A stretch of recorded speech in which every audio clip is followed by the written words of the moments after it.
فؤاد، الحمد لله على السلامة. أي متى جيت؟ وإلك عين تمد إيدك وتسلم علي؟ ليه؟ أنا شو عملت معك لحتى ما بدك تسلم علي؟ شو عملت معي؟ مش عارف شو عملت؟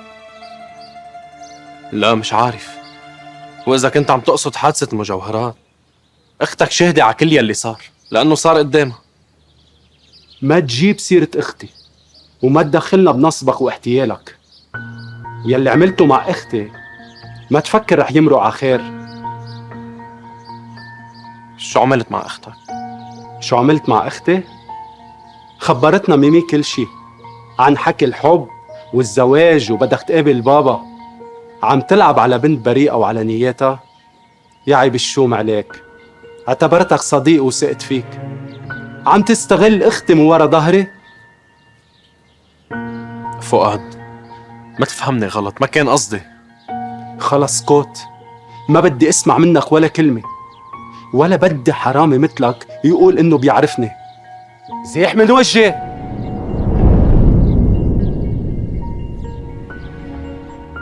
يا أهلا وسهلا فيكن. يا عمي والله خجلتونا، كل ما بدكن تجوا لعنا بدكن تكونوا حاملين بإيدكن شي.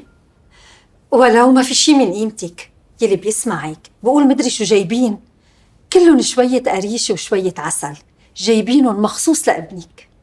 لو كلكن ذوق، عطول بتفكروا بابني. تفضل. يزيد فضلك. اسم الله عليها، بنت اختك مثل القمر. ميرسي ست ام نديم، هيدا من ذوقك. كيفك يا بنتي؟ ان شاء الله مبسوطه بالضيعه. بوجودكم. تسلمي. لا تقومي يا ام فادي، رايحة لشي محل ونحن اخرناكي. نازلة على بيروت وراجعة. نحن مش رح نأخرك، خدي راحتك يا ام فادي، نحن مش غرب. يلا يا انت. ما بتمشوا من هون قبل ما تخلص زيارتكن، مش رح تهرب بيروت. خرجوا خرجوا ينشحط ويتبهدل، ومش بس رح امنعه يفوت على اوتيلكم، مش رح خليه يدعس بكل الاوتيلات. على كل حال ميرسي على تليفونك مدير، ما عندي شك بمحبتك. الله معك. أورفار. شو؟ شحطوه وبهدلوه؟ وكانوا رح يعملوا له اياها وما يخلوا عظمي فيه ما يكسروها لو ما فلمت الكلب. يخرب بيته عينه شو بلقى، كيف له عين يرجع يفوت على الأوتيل؟ لما بقلبه شو وقع. يوم عن يوم عم بتأكد انه هيدا الواطي بلا اخلاق وبلا كرامة، شرشوح وعمل لي حاله انه عنده كرامة وعزة نفس. بكير بعد، ما كان أحسن إنه تتأكدي من هالشي قبل ما يسرقنا ويضحك علينا؟ يا ريت سمعتي مني. هلا ما ترجعي لنفس الخبرية، ما سمعت منك ودفعت حق غلطتي. أكيد كان رايح على الأوتيل ليرجع يلقط زبونات ويشتغل على حسابه. فشر. إذا ما رجعته يشتغل جرسون ما بيكون اسمي هدى نعمان.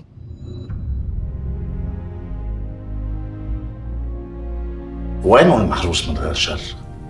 يقبرني، بيسهر بالليل وبينام بالنهار. ان شاء الله نوم العافية يا لو. لكن لازم نجي لعندكم بالليل لحتى نقدر نتعرف عليه. كنت حابب اخده معي نقضي نهار بالحالة.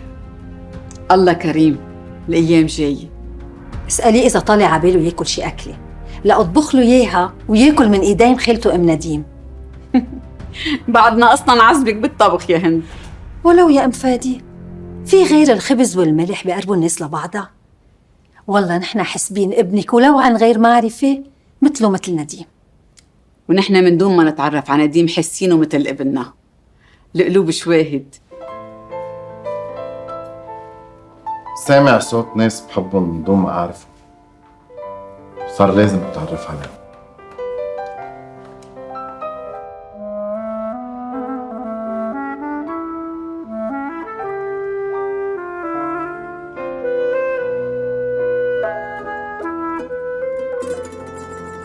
إن شاء الله ما تخافوا من شكلي.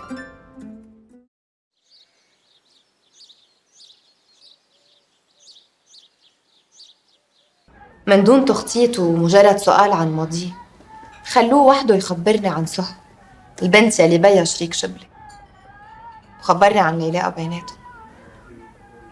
هيدا بدل إنه صريح معك وما خبى عليكي مثل ما كنت مفكرة. بس أنا يلي فتحت الحديث. حتى ولو أنت فتحت الحديث كان في خبي عليكي وما يحكي.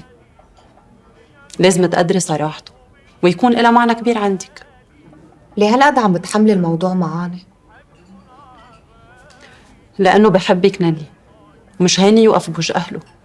يمكن في مصلحة كبيرة لشبلي أظن مع شريكه لو تم هالزواج، بس فؤاد ما همته مصلحة بيو، تمسك فيكي وفرض رأيه على الكل. هو قال لي ما كان يحبها وكان مقرر يتركها. بس لو ما التقى فيكي وحبك ما كان ممكن بيو يضغط عليه ويجوزه إياها. كمان قال لي هالشي. أنا كنت مقرر من بعد ما صار معي الحادث لا أشوف حدا ولا أحكي مع حدا ولا أتحمل نظرات الشفقة من حدا. بس أنتو بالذات قد ما الماما خبرتني عنكن ما قدرت ضل مخبى بالأوضة وما أطلع أتعرف عليكم.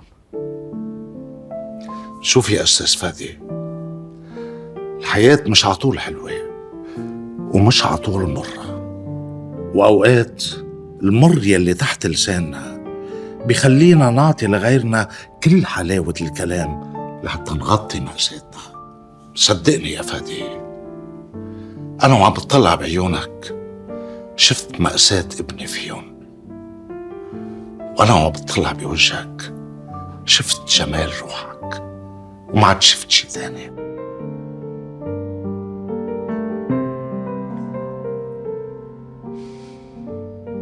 الجمرة ما بتحرق إلا محلها، ما بتحرق إلا محلها عم حليم. وشاب مثلك يا ابني بيحرق قلوب كل يلي بيتعرفوا عليه.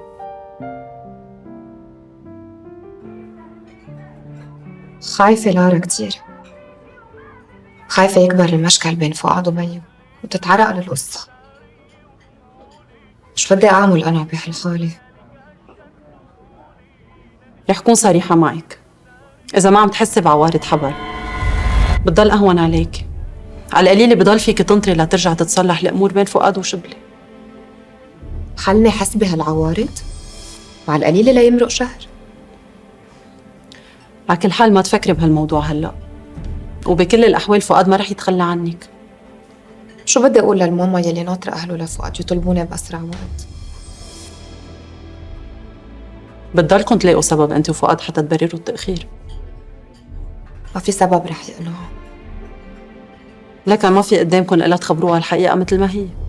اتركي فؤاد يتفاهم معه، يقلها شو صاير بالفعل بينه وبين بيو.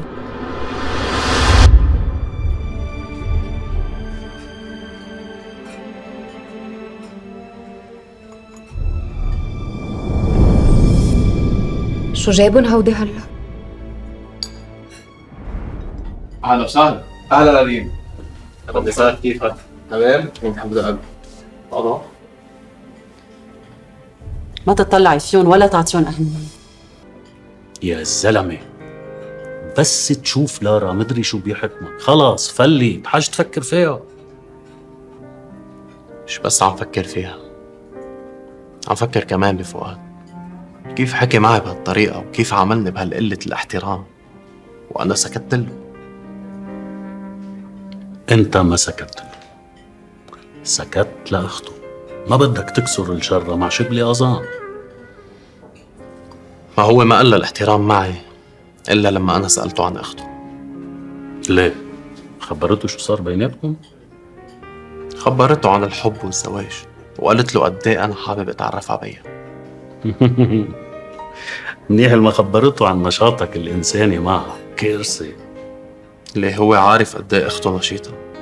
اتهمني إني استغليت براءة بنتها على نياتها، ومش عارف إنه أنا اللي كنت بين إيديها على نياتها. والله ما بعرف مين كان عم يضحك على التاني، انت ولا ميمي. على كل حال اما ترجع لهون حابب اتعرف عليها. في عندي كم سؤال بدي اسالها اياهم. ما بقى رح ترجع، هيك فؤاد قال لي. لكن ما عندك امل تقب على وجه الدنيا مثل ما قلت لي. ما عاد عندي امل بشي. لكن قب لنمشي.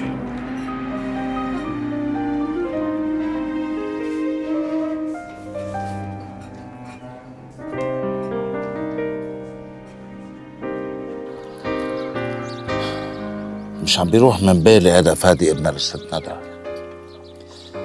يا الله يا انت شو في مصايب ببالدنيا. مش حرام هالشاب يصير في هيك. الله يساعد قلب امه، كيف فيها تشوفه مشلول ومشوع؟ يا معطرة يا انا، لما شفته انربط لساني. يلي بيشوف مصيبة غيره بتهون مصيبته. الله يعطيهم نعمة الصبر. نسينا مشكلة نديم، كله هين يا رجال قدام الصحة. يا رب دخيلك تبعد عنا هالكيس. منيح وقت اللي رحنا أنا وشوقي والصبي لنزورهم ما لقيناهم بالبيت، يعني كان بعد ناقصهم هالمنظر، هو وشوقي ويحملوا هموم. ما حدا مرتاح يا رجال، لا الغني ولا الفقير، كل مين همه على قده. شو ظالمة هالدنيا. تبقى روح صلي شوي، هيك قاعد بلا شغل. مش هيئتي رح ضل بلا شغل، في قرشان مخبينهم على جنب، مش رح يضاينوا كتير ليخلصوا. الله كريم.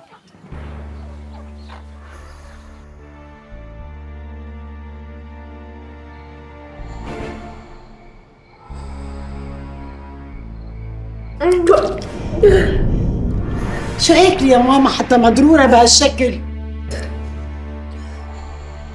ما بعرف، امبارح كنا عم نتعشى برا، بده يكون أخذت برد.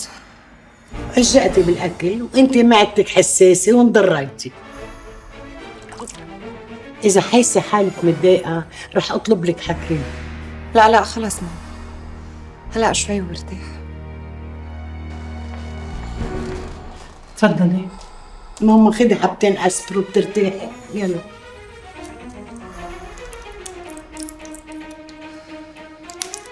كل يوم نق على راسي هي وامها، هلكوني بدهم شبلي اذان، وانا ما عندي غير بعده زعلان مني.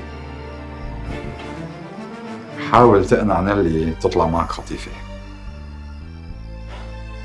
المشكل ما فيها تزعل امها، وهيديك المرتة معندة ومتيسة، بدها اهلي يجوا تيحكوا ببنتها، وكل دقيقة بتقلي هيدا الأصول.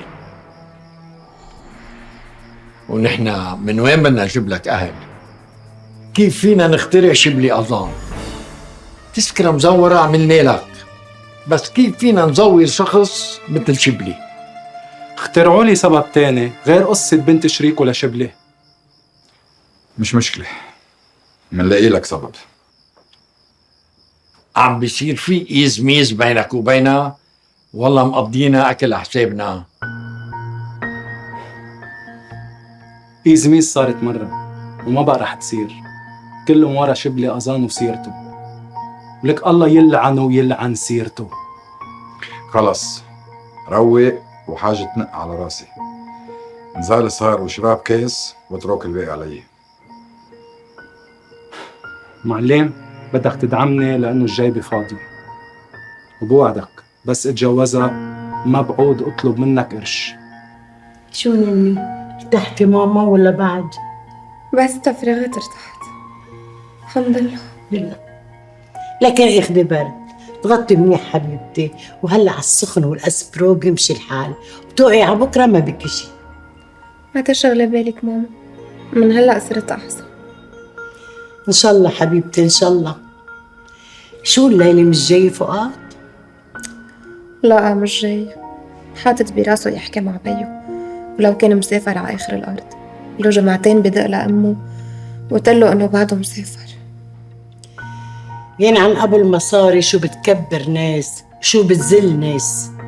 لو بتعرفي شو كان شبلي أظام، كان شقفة شوفير عند شيخ خليجي، وهلا صاروا عيطوله الشيخ شبلي. ناس بتهمها المصاري، ما بهمها الحسب والنسب. بس مثل ما خبرني فؤاد، بيو تعب كتير حتى وصل لهون، ما كان ينام لا ليل ولا نهار حتى عمل كل هالثروة. ايه بس فشل هو والأكبر منه شوف حاله علينا. نحن بيت نعمين ومارق علينا 100 شوفير مثله. مش عم بيشوف حاله علينا، في مشكل بينه وبين ابنه وإن شاء الله بينحل. بدي أعمل خطبة خلي بيروت كلها تحكي فيها، وبعد الخطبة رح يكون العرس عرس مصار. ما في لزوم لكل هالشي. هلأ خلينا نخطب وبلا ما نكبر العزيمة، لأنه أنا ما بتهمني كل هالمظاهر. كان قصدي من المظاهر تفهمي قديش بحبك وقديش بقدرك وبحترمك، وما في شي على كوكب الأرض بيغلى عليكي، ورح أعمل كل اللي بقدر عليه بس لحتى أشوفك سعيدة.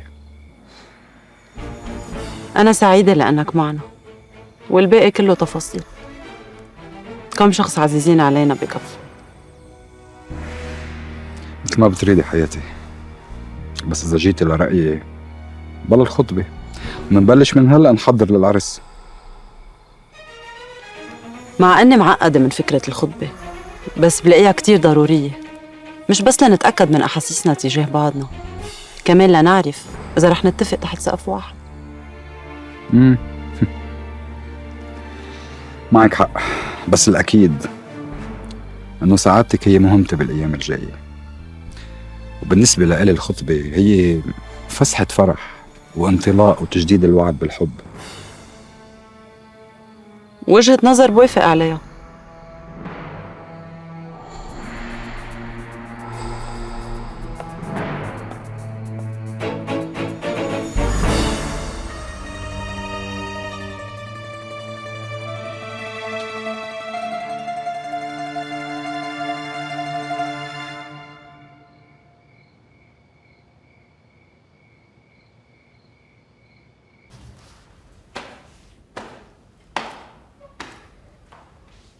طلع معي فكرة ما بتقدر هدى نعمان تحاربك فيها. هدى بتقدر تحاربني وين ما كان.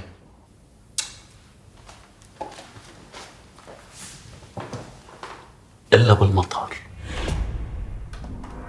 المطار؟ شو خص المطار بشغلي؟ أنت مش شغلك مع السواح إن كانوا عرب ولا مغتربين؟ إيه، وشو يعني؟ بدل ما تتصيدهم من الأوتيل فيك تتصيدهم من المطار أول ما يوصلوا وطازة. كيف بدي اتصيدهم وبيبقوا جايين تعبانين وبدهم من الله يوصلوا على الأوتيل؟ هيدا بيتوقف على شطارتك، بس تنزل لتحت وتشوف الأجواء بتلاقي طريقة، وانت صار عندك خبرة، صرت تعرف تميز بين الصيد العادي والصيد المرتب.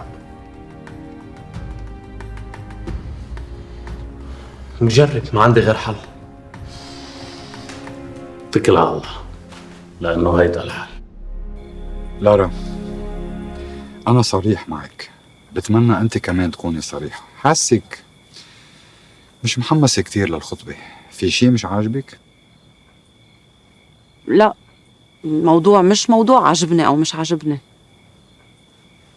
شو ما كان الموضوع بهمني أعرف، وإذا حاسة حالك مش جاهزة لنخطب منأجل ولا يهمك.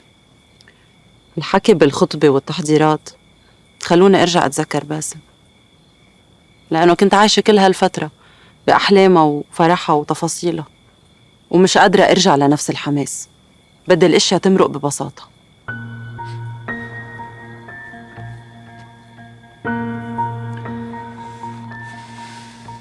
هذا الحكي بدل على أنك بعدك مأثرة بباسم، حتى ما أقول أنه بعدك بتحبيه.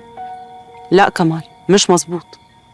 لا مأثرة بباسم يزبك ولا بعدني بحبه، بس صار عندي خوف من هالفكرة، ولازم تفهمني وتساعدني لأقدر أتخطى هالخوف.